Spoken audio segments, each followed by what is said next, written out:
and welcome to another Monday Night Live at Cafe Gratitude.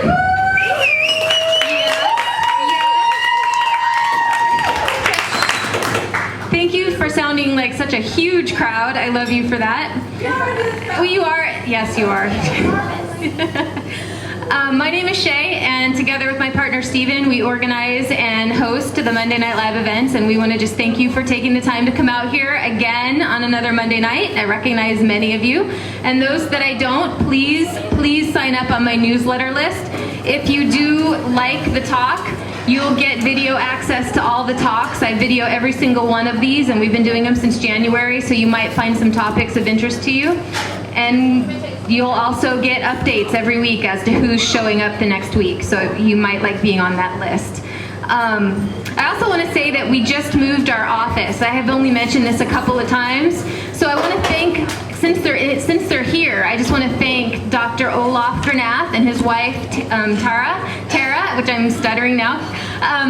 They were kind enough to let us move into the Suite B of their office. We're now on 4th Street, and it is gorgeous. It's just beautiful. So please come by and see us. We're going to have an open house hopefully in the next month or two.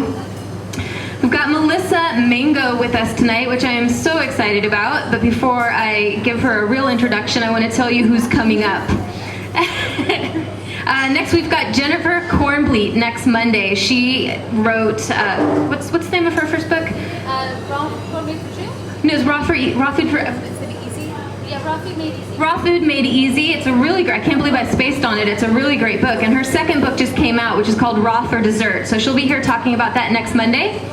And then after that, I really want full houses every Monday in October. This has been a project that has meant a lot to me, and it has taken a lot out of me trying to get it together. I've got panels. I know you've heard of it before, but I'm going to tell you again. I've got panels every Monday in October. I've got 2 raw chef panels, I've got a raw doctor panel, and I've got a raw athlete panel. And if you show up to every panel, you will get the transcripts from each panel. We're making ebooks out of those. I know, very cool, right? And with the raw chefs, with 2 panels, we have altogether 12 raw chefs, and they're all donating bonus material to those books, those ebooks. They're giving 5 of their favorite recipes, which is very cool. So tonight, Melissa Mango. So I just met Melissa last year. I actually was friends with her online in the old, I hate to say it, Facebook and MySpace. And we had a really good common friend. So we connected, and I got to meet her at Raw Spirit last year. And then when I started doing Monday Night Live this year, really early on, it was like January or February, a Monday Night Live was ending. People were starting to mill out, and I looked up, and Melissa and David were standing there, and I was like, oh my God, like, here is this amazing top raw chef, and I know she just wants space, and I couldn't help it. I'm like inching my way over to her, right? And I totally pounced on her, and I got her to agree to do a Monday Night Live, and so it's taken a while with this summer full of festivities and festivals and travel, and finally here we are with her talk, which is about her new book and actually philosophy that she's been working with. So her new book, which is called Melissa Mango's Green Cuisine, How to Eat Gourmet Style Without the Heavy Fats and Complicated Ingredients. Here's Melissa Mango. Thank you, everyone. Hope you don't mind if I'm barefoot. I'll just stay over here.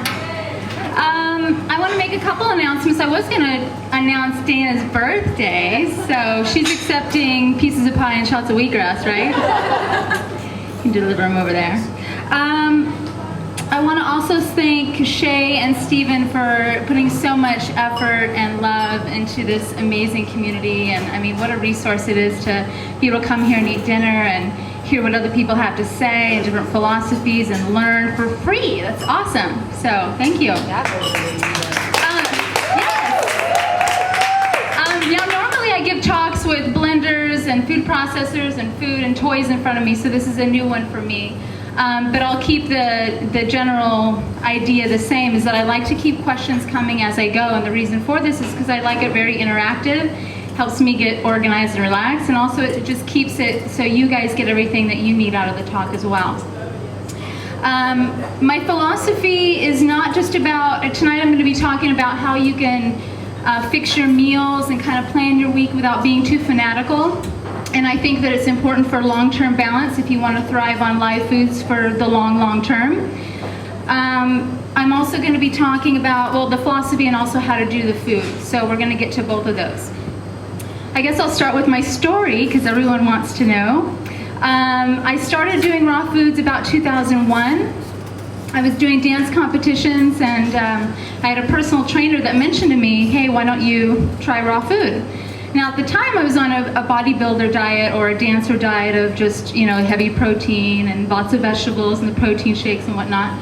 And he was, you know, built like a Roman god, very athletic, you know, all natural bodybuilder. So naturally, I wanted him to train me, and I wanted to take what he said seriously. And I thought, you know, here's someone that has the results that I want, so why not listen to him? And he was always into some very avant-garde topics like raw food and the banking system and different philosophies that I won't go into right now, but just very different ideas on life and different things. So I thought raw food was just another one of his weird topics. But I thought, you know what, I'll try it. And I'm sure all of you have been a little skeptical when you first hear about raw food, right? Like, where do you get your protein? Am I gonna starve to death? What do you mean carrot sticks and celery sticks? You know, all those same questions popped up. And I thought, you know what, I'll just try it, why not? He gave me a couple books. One of them was Raw Food is Propaganda by Joe Alexander. Anyone read that one? Awesome book. It's a very non-committal book is what I like to call it. It's very thin, you can get through it in a couple hours and has great information. The other one that I read is Raw Food Eating, and I think it's by a gentleman from Russia. Is that right? Written in the early 1900s. Amazing book. And I listened to it, and I thought, even though I was skeptical and I was used to my salmon and vegetables and my oatmeal in the morning, I was like, wow, that just makes so much sense, you know, doesn't it? So I started doing it, and back then in 2001 in Idaho, it was cold, we had lots of fresh fruits and vegetables, but we didn't have any raw food. There was no books that I knew of. There was just a little bit of internet, but I didn't get to that till later. So I just started doing, you know, fresh smoothies in the morning of whatever kind of fruits I could find at the store. And we'd go to the gym, and then after the gym, instead of doing the protein shakes, we would do green juices. And then I would make what I call the garbage dump salad. I know that sounds strange, but you know what I mean. I'm sure everyone here has made one. Huge salad bowl about like this big, you know? So I'd make a huge salad. It had everything in it, avocado and zucchini and olives and, you know, tons of vegetables, all chopped up really small. And every couple hours, due to my regimen, I had to eat, you know, every few hours. So that was my diet, and that seems, you know, pretty balancing and pretty clean. So I was doing that, feeling amazing, and then, you know, I had all the symptoms I should say the benefits of raw food almost instantly. I mean, some of the symptoms are, you know, less sleep, you get more energy, your face starts to get clear, the eyes, you know, just all these amazing things started happening. One second. I think I had too much milkshake before coming up here. Without the milk. What's that? Without the milk. Actually, it was suggested by my lovely server. It was the peaches that were grown on the farm and the vanilla milkshake. It's awesome, by the way. Oh my gosh. Yeah. So I had all these amazing things started happening to me, and what was cool about it is because I didn't get into raw food for those reasons. I got into it to look a certain way and get my body to react a certain way.